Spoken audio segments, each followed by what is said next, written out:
नमस्कार प्यारे बच्चों, क्या हाल है आप सबके। मैं उम्मीद कर रहा हूँ सब लोग बहुत अच्छे होंगे। आज बहुत इंपॉर्टेंट विषय पे बात होने आई है कि हमको ऐसी अपनी टाइम मैनेजमेंट को किस तरीके से उसको मैनेज करना चाहिए, अपने टाइम को किस तरीके से मैनेज करना चाहिए। अगर हम एक कोई भी कॉम्पिटिटिव एग्जाम की तैयारी कर रहे हैं, स्पेशली जेई या नीट की अगर तैयारी कर रहे हैं, तो हमको अपना टाइम मैनेज कैसे करना चाहिए। टाइम मैनेजमेंट स्किल या दुनिया की कोई भी स्किल किसी भी बच्चे के लिए तभी कारगर हो सकती है जब आप अपने आप से वादा करें कि नहीं, जो भी अब टाइम मैनेजमेंट मैं करूंगा, अपने लिए लिखूंगा, समझूंगा, उसे मैं दृढ़ता से फॉलो करूंगा। अगर एक दिन नहीं हो पाया तो अगले दिन कोशिश करूंगा कि जो मेरा बैकलॉग या लॉस हुआ है उसको खत्म किया जाए। तो अगर आप अपने आप से ये वादा कर रहे हैं, अगर आप अपने पेरेंट्स से, अपने आप से, मुझसे ये वादा कर रहे हैं कि हाँ, ये मैनेजमेंट मैं समझूंगा और अपने मैनेजमेंट में इसको, अपने टाइम मैनेजमेंट में इसको इंक्लूड करूंगा और डेफिनेटली फॉलो करूंगा, जो भी टाइम मैनेजमेंट में बनाऊंगा, तो ही ये वीडियो आपके काम की है। इस वीडियो को पूरा देखें और अंत तक समझें, क्योंकि बहुत सारी बातें इसमें अनुभव के साथ और निरंतर पिछले 10 सालों से जो हम लोग पढ़ा रहे हैं, बच्चों से बात कर रहे हैं, बच्चों के रिजल्ट्स देख रहे हैं, किस तरीके से रिजल्ट्स आ रहे हैं, कब आ रहे हैं, और मैंने भी जब पढ़ाई किया तो मैंने भी क्या स्केड्यूल फॉलो किया, उन सारी बातों को एक समराइज करके, कहाँ गलतियां हुई, कहाँ बेहतर हुआ, उन सब चीजों को समराइज करके इस बात को रखा गया है। चलिए बात को शुरुआत करते हैं। तो बेटा, अपना पूरा दिन हम लोगों को बेसिकली ये 3 पार्ट्स में डिवाइड करना चाहिए। कौन कौन सा? एक तो डेली नीड्स, एकेडमिक्स और रिलैक्स टाइम। ऑब्वियसली इसमें सबसे ज्यादा समय हमको किसे देना चाहिए? एकेडमिक्स को। बट इंपॉर्टेंट ये तीनों हैं। डेली नीड्स डेफिनेटली इंपॉर्टेंट है ही हैं। एकेडमिक्स नहीं होगा तो कॉम्पिटेटिव एग्जाम की तैयारी ही क्या करने के लिए कर रहे हो अगर एकेडमिक्स ही नहीं हो रहा है। और रिलैक्स टाइम हमको इस बात को फील कराने में हेल्प करेगा कि जो मैं कर रहा हूं उसका रिजल्ट डेफिनेटली अच्छा आएगा। आइए शुरुआत करते हैं एक एक काम से। अगर डेली नीड्स की बात करूं,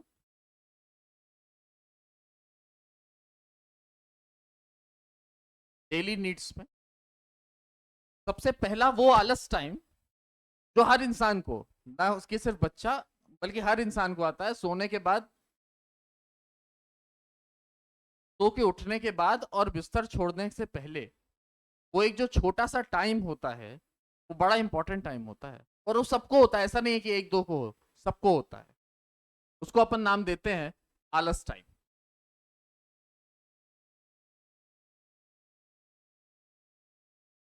मेरा मानना है ये आलस टाइम 10 मिनट से ज्यादा नहीं होना चाहिए। अगर हो रहा है then it's an alarming condition, उसको सही करिए। 10 मिनट से अतिरिक्त अगर आप बिस्तर पे लौट रहे हैं सो के उठने के बाद, इसका मतलब आप अपने लक्ष्य से दूर हो रहे हैं। इस बात को बहुत ध्यान से समझिए। इसके बाद जो डेली नीड्स, फ्रेश अप और ब्रश और ये सारी चीजें करने का जो समय होता है, तो अपन डेली रूटीन बोल सकते हैं, डेली रूटीन बोल सकते हैं। उसमें मैक्स टू मैक्स जो मेरा मानना है वो सुबह शाम सब मिला करके 2 घंटे से ज्यादा का समय नहीं लगना चाहिए, जिसमें आपका नहाना, फ्रेश होना, ब्रश करना और दिन भर की जितनी नीड्स हैं सब मिला करके 2 घंटे से ज्यादा का समय उसमें नहीं जाना चाहिए। इसके बाद एक और डेली रूटीन का जो बहुत इंपॉर्टेंट पार्ट है वो है खाना खाना, जिसको मैं एक साथ ही लिख दे रहा हूँ। ब्रेकफास्ट, लंच और डिनर ऐसे अलग अलग करने के बजाय एक साथ अगर हम फूड लिख दें, एक साथ अगर हम फूड लिख दें, तो ये फूड वाला टाइम बहुत ज्यादा, बहुत बहुत बहुत ज्यादा कितना होना चाहिए आपके हिसाब से? कितना होना चाहिए मेरे हिसाब से? ये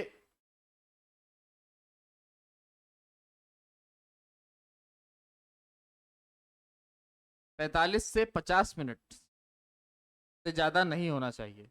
एक बहुत पहले कहावत कही जाती थी, इंसान जीने के लिए खाता है या खाने के लिए जीता है। तो अगर बच्चा खाने के लिए जी रहा है तो डेफिनेटली उसको कॉम्पिटिटिव एग्जाम की तैयारी छोड़ देनी चाहिए। मेरी बात कड़वी लग सकती है पर सच्चाई है। अगर आप अपने पूरे दिन में 40-50 मिनट से ज्यादा खाना खा रहे हैं, नाश्ता कर रहे हैं, मतलब आराम से बैठ करके खाना खा रहे हो, नाश्ता कर रहे हो, नहीं समय है तुम्हारे पास, बिल्कुल समय नहीं है। इस बात को सोचो और समझो। और सबसे महत्वपूर्ण काम, sleep time maximum 5 to 6 hours, maximum. इससे ज्यादा नहीं होना चाहिए। मैक्सिमम, कम हो तो अच्छा है बट इससे ज्यादा नहीं होना चाहिए। इससे ज्यादा होने का मतलब है, फिर मैं वही बोलूंगा, इससे ज्यादा होने का मतलब है नुकसान। आराम से इंसान 4 घंटा 5 घंटा सो करके अपना पूरा नित्य क्रियाएं कर सकता है, पूरे दिन का काम कर सकता है। और दिन में तो बिल्कुल सोइए मत, 1 मिनट भी आंख बंद मत करो दिन में। दिन भर आराम से काम करो, पढ़ाई करो, मेहनत करो। और शाम को आराम से जब सोने का समय है, फोन वोन 1 घंटे पहले दूर रख करके और मस्त आराम से सो। 6 घंटा बिल्कुल एकदम एकदम घोड़े बेच करके सो, कोई दिक्कत वाली बात नहीं है। बट जब देखो तब आलस में है, दिन में सो रहे हैं, बिल्कुल नहीं। ऐसा बिल्कुल नहीं करना है। अगर मोटी मोटा इसको देखा जाए, अगर बहुत मोटी मोटा इसको देखा जाए, तो ये लगभग 8 से 9 घंटे का समय बन रहा है। तो ये 8 से 9 घंटे का समय जो डेली बन रहा है, ये आपके डेली रूटीन का समय है। ये तो जाना ही जाना है, इसमें कुछ आप कर नहीं सकते। दिस इज कंपल्सरी है, जाना है जाना है। इसके बाद बात करते हैं जो अपना मेन टास्क है, एकेडमिक्स। तो एकेडमिक्स को हमने 3 सेक्शन में डिवाइड किया है, क्लास, सवाल या सेल्फ स्टडी,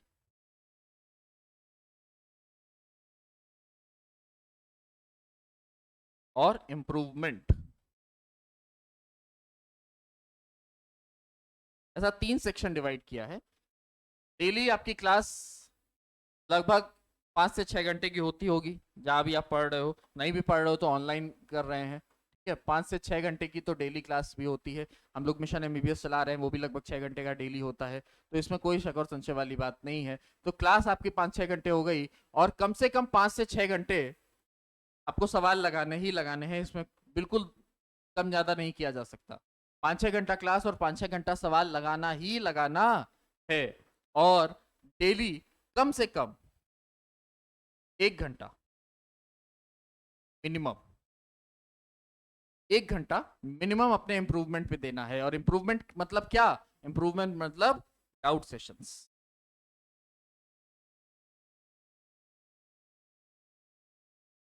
हो सकता है कि ये डाउट आप खुद से सॉल्व कर रहे हो किताबें देख करके, हो सकता है आप अपने टीचर से पूछ रहे हो, मेंटोर से पूछ रहे हो। बट रोज 1 घंटा अपने आप को एनालाइज करना है कि मैंने जो पढ़ाई कर रहा हूं क्या वो सही हो रही है, मेरे जो टारगेट्स हैं क्या वो सारे कंप्लीट हो रहे हैं। अगर बहुत मोटी मोटा बेटा इसमें समय देखा जाए, इसमें बहुत मोटी मोटा समय देखा जाए, तो लगभग ये 12 से 13 घंटे का समय बनता है जो आपके एकेडमिक्स का है। ये किसी का ज्यादा हो सकता है, किसी का कम हो सकता है, किसी का हो सकता है 8 घंटे 10 घंटे हो, किसी का 14 घंटे 15 घंटे हो। ये कम ज्यादा हो सकता है according to your situation, according to your conditions, according to आपका क्या लेवल है पढ़ाई का, आपको कितनी देर में कोई चीज समझ में आती है। जो मैंने एक अलग वीडियो प्रॉपर बनाई है, तो उसको भी आप देख सकते हो कि कहाँ पर कैसे आपको समझना है, क्या समझना है। और तो लगभग 12-13 घंटे आपके ये हो गए, और 8-9 घंटे ये हो गए। तो मोटी मोटा अगर देखा जाए तो आपके अभी तक निकल चुके हैं लगभग 19 से 20 घंटे। और अगर सारा स्केड्यूल आप फॉलो करते हो प्रॉपरली, तो बेटा आपके पास रिलैक्स टाइम एक बच रहा है, रिलैक्स टाइम बच रहा है लगभग 4 से 5 घंटे। लगभग कितने देर का? 4 से 5 घंटे का। अच्छा, रिलैक्स कैसे करना है? रिलैक्स ऐसा कोई फाउंडेशन नहीं है कि ऐसे ही रिलैक्स करना है। इस रिलैक्स में आप अपने हॉबीज को फॉलो कर सकते हैं, लाइक सिंगिंग। अगर किसी की हॉबी है तो गाना गाओ भाई। किसी को कोई इंस्ट्रूमेंट बजाना आता है जैसे गिटार, या कुछ सीखने का मन है वैसा कुछ सीखो। किसी को डांस सीखने का मन है तो डांस सीखो। जैसा जिसको जो करना है, आपके पास ये एम्पल ऑफ टाइम बच रहा है। और ये आपको कहीं ना कहीं इस बात को फील कराएगा कि मैं कोई बोरिंग काम नहीं कर रहा हूं, पढ़ाई मेरा कोई बोरिंग काम नहीं है, ये एक लक्ष्य है जिसे मुझे प्राप्ति करनी है। तो ये रिलैक्स टाइम होना बहुत जरूरी है, चाहे वो आप जेई या नीट के बच्चे हो या किसी भी कॉम्पिटेटिव एग्जाम के बच्चे हो, आपके पास ये रिलैक्स टाइम होना जरूरी है, जो आपको इस पढ़ाई के आज जो आजकल बच्चे हैं ये बहुत जल्दी दबने लगते हैं बोझ से पढ़ाई के, और दुनिया की किसी चीज से नहीं दबते हैं, ये सिर्फ पढ़ाई के बोझ से दबते हैं। तो उस दबाव को खत्म करने के लिए रिलैक्स टाइम होना बहुत जरूरी है। और अगर आप इतनी पढ़ाई कर रहे हैं तो आपके पास रिलैक्स टाइम बच भी रहा है एक अच्छा खासा, बिल्कुल पढ़िए, इसी हिसाब से पढ़िए, अपने टाइम में इन सारी बातों को, अपने टाइम मैनेजमेंट में, अपने टाइम टेबल में इन सारी बातों को इंक्लूड करिए। अगर आपके पास एक बढ़िया टाइम टेबल नहीं है तो मैं भी एक और वीडियो भी बनाने वाला हूं थोड़ी देर में, जिसमें एक प्रॉपर टाइम टेबल भी मैं शेयर करूंगा आप लोग के साथ। जो बच्चे नीट के हैं, मिशन एमबीबीएस को इनकॉर्पोरेट करके उस टाइम टेबल में, जो बच्चे मिशन एमबीबीएस से पढ़ रहे हैं उन सब बच्चों के लिए एक प्रॉपर टाइम टेबल देंगे, आपके कोचिंग के हिसाब से भी आप उसको मैनेज कर सकते हैं। मैं फिर से एक बार बोलना चाह रहा हूं, ये वीडियो बिल्कुल स्वार्थ से प्रेरित नहीं, शिक्षा से प्रेरित है, आपके भले के लिए। हमारे जो अनुशासन है, उन सारी बातों को आपके अंदर अनुशासन क्रिएट हो, हमारे सारे अनुभवों को मिला करके हम लोग इस वीडियो को लेकर के आते हैं। इस तरह की और वीडियोस पाने के लिए चैनल को सब्सक्राइब करें। धन्यवाद।